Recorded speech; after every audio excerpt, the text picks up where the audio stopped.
And the Searchlight Midweek Online Edition is out. Ari? Here are the headlines. Wait. Go ahead.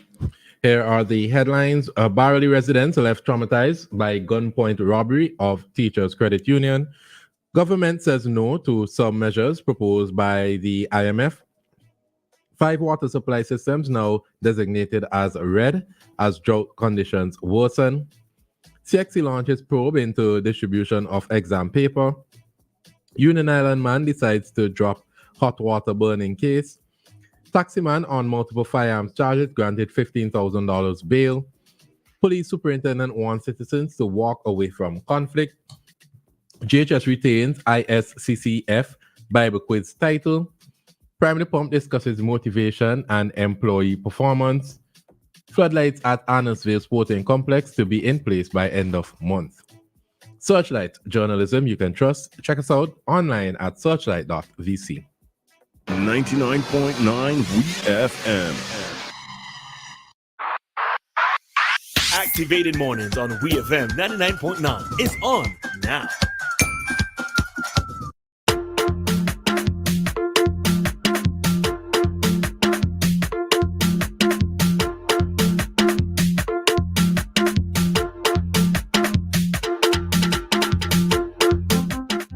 Welcome back, St. Vincent and the Grenadines. It is 8:08 here in St. Vincent and the Eastern Caribbean. If you're just joining us, you're listening to Ari, and with me is Roleza, and we are activated mornings this morning.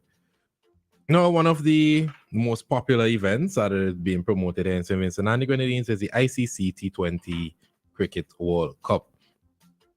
We're roughly, I would say, a month away from the activities, and we have news that SVG lifts visa restrictions ahead of the World Cup.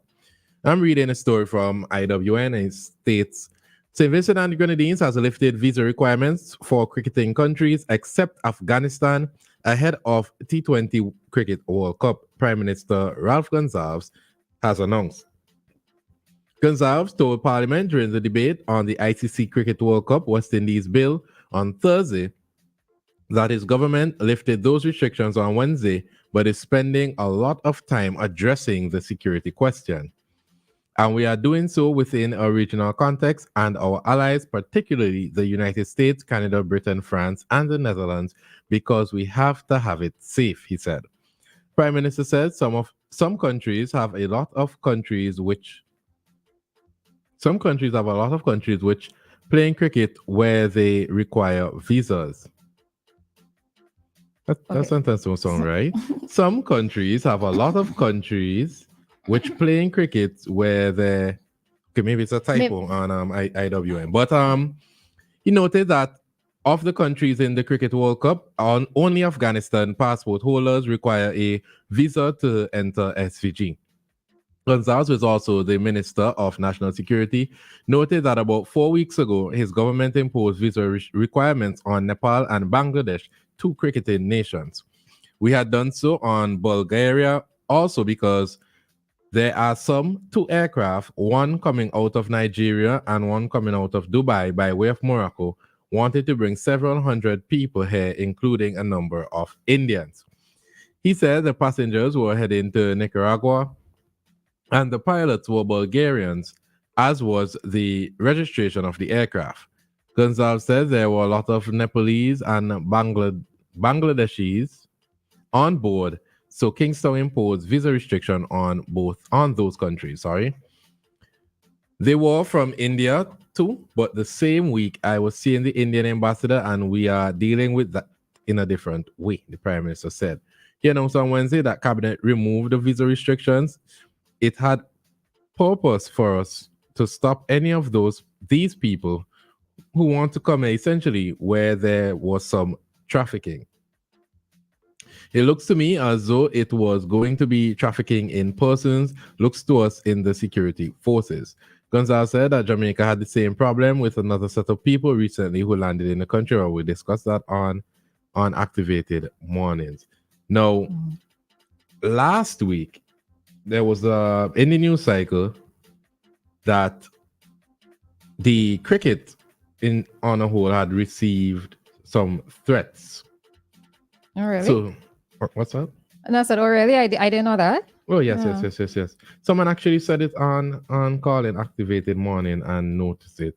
But Okay. according to several reports, the Caribbean islands have received terror alerts to the upcoming tournament, which will be staged in the West Indies and United States. The Prime Minister of Trinidad and Tobago, Keith Rowley, has confirmed security agencies in the West Indies are aware of the potential terror threat, and they're declaring that security agencies are working to combat the threat. He said, unfortunately, the threat of terrorism in its many and varied expressions is an ever present danger in the world of the 21st century. It is against this backdrop that all nations like our region, when hosting large or vulnerable gatherings, make an extra effort in national security preparations and response readiness to take seriously all threats expressed or implied. Given the fact that bad actors can choose to misbehave in any way possible, it makes it virtually impossible to completely seal off all opportunities. However, in order to ameliorate these dangers, we at the local and regional levels have remained alert to many threats and singularly or together have our intelligence and our security agents working together to protect the population in countries and at venues throughout the tournament. What are your thoughts? Well, this is one of the things with, as one of the articles indicated, we are now, in a sense, the Caribbean can no longer see itself as being separate and apart from the rest of the world, right? We are now on a international or global scale, and with that also will bring various threats. What it is that I am always curious about, though, is our response to such threats. Because when I even have to think of it in the context of us calling in a bomb scare here in SVG, right? How many of us actually even take the threats of a bomb scare seriously? Many times we don't play such a situation as it's not important. Even to get out of a building, we take our own sweet time, And the thing of it is that the reality of something possibly happening is real, although for us in the Caribbean, because we're so laid back, or at least in the SVG, we're so vibesy in a sense where we're laid back. We don't necessarily take these things seriously.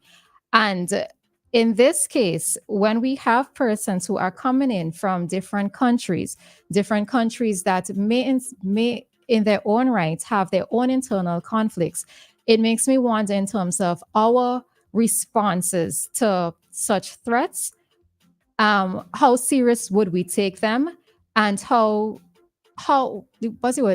speedy would persons react should such a threat actually exist?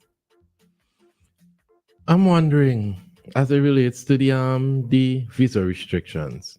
Now, historically, we have seen a lot of unrest in these Middle Eastern countries and some of these Asian countries as well. So like India, Pakistan, we know they have their little issues going on between themselves.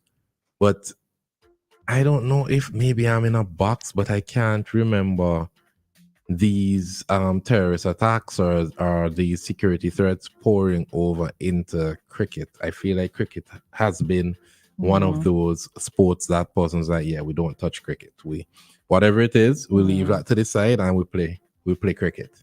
As in it unifies persons. Persons are not necessarily going to be, they come in for the fun, the enjoyment of it, as opposed to using it as a method of promoting political points, etc. That's what you mean? In my opinion, I won't say it unifies them, but I would say that they would put their differences aside for the purpose of cricket, not consistently. So maybe they will come in onto the cricket pitch, play the game, and go their separate ways. Whatever they had before, they pick it back up after they leave the stadium. That's how I interpret it, at least. But I am curious about what this means, especially with the threats issued, because this was last week. And I have only seen stories coming out of Trinidad and Tobago in response to this threat. I haven't heard anything here or from the US, or maybe I have overlooked these stories, but I haven't heard them, and it's curious. But meanwhile, the International Cricket Council have played down fears. Oh, I'm reading from Fox Sports, by the way. Meanwhile, the International Cricket Council have played down fears of a possible terrorist threat, despite reports the Islamic State has encouraged attacks on the tournament. The ICC said This is in the US. You believe so? They did say Continue. the news story did say both the Caribbean and the US. So yeah. Okay. But the ICC said we work closely with authorities in the host countries and cities and continually monitor and evaluate the global landscape to ensure appropriate plans are in place to mitigate any risks identified to our event. And they did make this joint statement with the Cricket West Indies. We want to assure all stakeholders that safety and security of everyone at the ICC Men's T20 World Cup is our number one priority, and we have a comprehensive and robust security plan in place. The Australian T20 World Cup squad is set to arrive in the Caribbean later this month, with the tournament getting underway in early June. So, yeah, well, I mean, the thing of it, the US would be used to, and I'm still going back to what measures are put in place to avoid such, if anything does happen, right? Have there been a lot of, let's say, drills being done in the event? Let's say a threat is called in or a threat is posed. What is it that we're going to, because there are many times that we tend to say that we are a reactive society, right? And as I said, it's not a case of, let's say, it's just West Indians traveling between Grenada, St. Lucia, just traveling within the islands to participate in this cricket. We're now having international teams come in, and for SVG, it's the first time of its kind that this is happening, right? So, I mean, yes, police would have already, I want to believe, strongly believe, police would have already implemented certain measures should a threat exist, but maybe to alleviate the concerns of us as citizens, knowing that these reports are coming out both regionally and internationally of the possible threats, maybe to alleviate the slight concerns of some persons, would a statement be published in terms of what's happening with regards to security, given the influx of international persons who are coming, especially those who are coming from regions where there are known issues of conflict? yeah, I can't say if a threat exists. A threat exists. The Cricket West Indies have received threats from one of these countries, and I think it's Pakistan. So I can't say if it doesn't exist. But what I do believe is that it is not up to the Vincentian police force or our national security alone. I think the ICC has their security set in place across the region, and they have collaborated with the other countries. Good morning, caller. Good morning. I understand your concern about the security measures, but I don't think it's wise for them to tell you what they're going to do. Yeah, well, I didn't mean it in a detailed thing, but just sometimes like a statement stays saying that because we have right, just a one-liner. That's why I said I understand your concern, because for me too, I will be concerned if I hear threats coming to a country or a particular event, But I don't think the police could actually go out and tell you what they're having, what the plans are, and how they're doing things, because then you telegraphing your response to the terrorists or whoever it is trying to, you know what I mean? Yeah, So I wouldn't expect that. Definitely wouldn't. Not even in a local context. I text you just now because you said today was Wednesday, so you better. I think you live in the future. My apologies. My apologies. I think on a fast track. I don't know what happened. I said, well, kidding week almost done, man. I tell you, it's probably that looking forward to the end of the week. All right. Okay. Take care, Kojo. Thanks.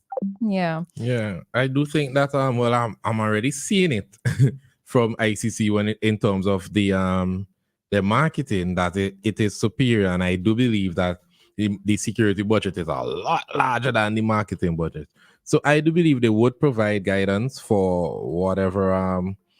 Boy, it's so hard for me to honestly sit there and say our security system when I know it's really just the Royal St. Vincent and the Grenadines police force? Because what is outside of but that? that's the thing. I think regionally, if I'm not mistaken, regionally, there was a meeting held with regards to legislation for the region itself pertaining to the cricket. So of course, security measures would have been brought up in that. And remember too, it's not just a case of our local police force, but we also have the RSS, right? So the RSS would be present in our country. well, I don't know how that's going to work, but this is what I'm saying. I want to believe that, of course, a conversation would have been held in terms of how the RSS, in terms of their response, how they would then be brought in to handle whatever threats may be posed or are posed or threats that actually happen. Well, God forbid. everywhere I turn, I'm seeing the ICC. Everywhere I turn, there's an ad for the ICC on social media, in person. It is quite present. And just based on this, I believe that they are quite structured and they do know exactly what they're doing in terms of putting off said event. No. We have another call coming in. Good morning, caller. Good morning, Harry. Good morning, Larissa. Good morning. Good morning. I am all right. I'm pretty sure that that the region, in terms of security police forces, I'm pretty sure that they meet it somewhere because they have to take this thing seriously. It must be taken seriously. So I'm pretty sure that the regional force are meeting up somewhere in the Caribbean, going over all the details, and I think they'll be ready. Hopefully, nothing will go down because as we know for a long time, cricket's been lovely cricket. We have never really had any serious threat about cricket. But what is going on in the world today, one never knows. That's it too. So we cannot take it lightly. But like I said, I'm pretty sure that the regional meeting somewhere in the Caribbean, somewhere, to discuss whatever position they will have to take in case something like this come to fruition. All right? Yep. Yeah. All right. Thank you. Have a good day. You as Thank well. you. Thanks. Yeah, and that's what I'm saying. I do believe that the ICC have put things in place to protect the regular citizen and But you the see, cricketers. yeah, but it's not just the ICC. It's the ICC working in connection or conjunction with the local organization, well, the local countries as well as the region from a wider standpoint. Well, I didn't say that thinking that they're walking alone. That's not practical. But it is them and the West Indies cricket. I don't know what to call it, council or what, but they are working together. These two bodies are working together. Good morning, caller. Good morning. Hi, good morning. Is this on air? Yes, it is. You are, yes. Okay, yes, morning. It's been a long time.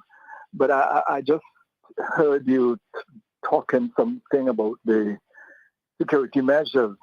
I'm certain that I have heard, and numerous, not just one, but on various occasions, news reports that indicated that yes, indeed, the regional security system, but not just them alone, they were assisted by, agencies like Impacts and also the Canadians and the, I think they said the Canadians, the Dutch and the Americans have been working together to especially prepare for the World Cup. In fact, every year there's the trade winds exercises. And this year, the exercises were planned specifically to help to deal with any eventualities that may occur during the cricket. So certainly it's not just left to the individual countries and it's not even just left to the region. So certainly there's going to be very serious actions being taken to ensure that our visitors and our locals would be safe. One could never be 100% when it comes to these things, but rest assured that something is being done about it. And maybe someone from the police might be able to call and give you that some more to appease the fears. Okay. Thank you, caller, for providing a bit more insight into that. That I highly doubt. No, but that was the same thing that I was saying, Ari, where they could at least give a one-liner, not necessarily saying all the measures that they put in place, but to say that I do expect nothing. that whatever threats have happened, the meetings have happened. Don't need to say with who, but at least that one-liner. If we hear anything, it's gonna come from the Minister of National Security. Which is fine. I'm not saying there's a problem, but I'm saying if we hear anything, and we're not gonna hear anything from the Royal St. Vincent Oh, and ye the of little Grenadines faith. Police Force. If we hear something from them, little faith. Ari will be deeply surprised. Deeply surprised. Nah. But I do expect something to be said about it by the Minister of National Security here in St. Vincent and the Grenadines. The same way that Speaking we on heard behalf from- of? Well, he is the minister. Right. So. Good morning, Carlo. Yes, good morning. Just to make my voice heard on the security thing. Morning, I Dave. do not expect that. Good morning, my dear. I do not expect that an event of this magnitude will not be concerned about our security. After all, I know the Caribbean for years has been seen as a zone of peace. And we all want peace, especially where I am. I don't want war, I want peace. But yes, it should be all of us concerned. Because sometimes with all what is going on in the world today, and the world is not the world as we used to know it, it has been described as a global village. And that says a lot because it allows for infiltration, and we have our porous borders, so to speak, and anybody can come from anywhere. You know, I was amused when they passed out of 100 and something police officers, and I hear officials talking about our armed forces. I said, what? Because they're going to need, I was amused by that one, because seriously, I don't know if you have armed forces to speak about. I made mention if a group of mercenaries, all of these things you have to expose ourselves to. So I'm just saying all of this, that I would expect our security to be tight like wedge, put it in our local colloquial term. I expect our security to be tight as wedge. You know what happened back in 2006, 2007? It was so tight, as I understood, that a lot of things went on that was unlike our Caribbean culture. So while we hope to maintain that culture, and I must say this, I was expecting, I don't know, but this is just my personal thing. I was expecting more in terms of how we advertise the Caribbean for the World Cup. Thank you. Have a good day. All right. That's an interesting point. But anyhow, yeah. Okay, go ahead, Ari. I wasn't going to say anything. All right. So we will wait and see who actually gives a statement, if a statement is given. But the thing of it is that for us in the region here, we are so relaxed and so chilled that when I even think of the context of the possible war or the possible threat between Venezuela and Guyana, and I don't know how many persons were like me who just a bit dismissive in terms of thinking that they would never actually go to war because our region isn't used to that. I am also hoping that nothing would come out of these possible threats to our region. Well, not even the US, right? Let me just put it out there for all countries where the games will be the matches will be played. That for the love of the sport, for the love of the cricket, for the love of the enjoyment, for the love of the vacation, that our visitors, persons coming here within our region, will do just that. Come and enjoy the match and enjoy the countries that they're visiting. But yes, we know that we are not living in a perfect world, but I am strongly knowing that contingency plans are being put in place and mitigation plans are being put in place just in case something should happen. Right? All right, so... Sorry, I was processing that sentence, the last sentence, but... Your time is 8:31 here in St. Vincent and Grenadines. We're going to take a quick commercial break and we'll be back with more activated mornings this morning.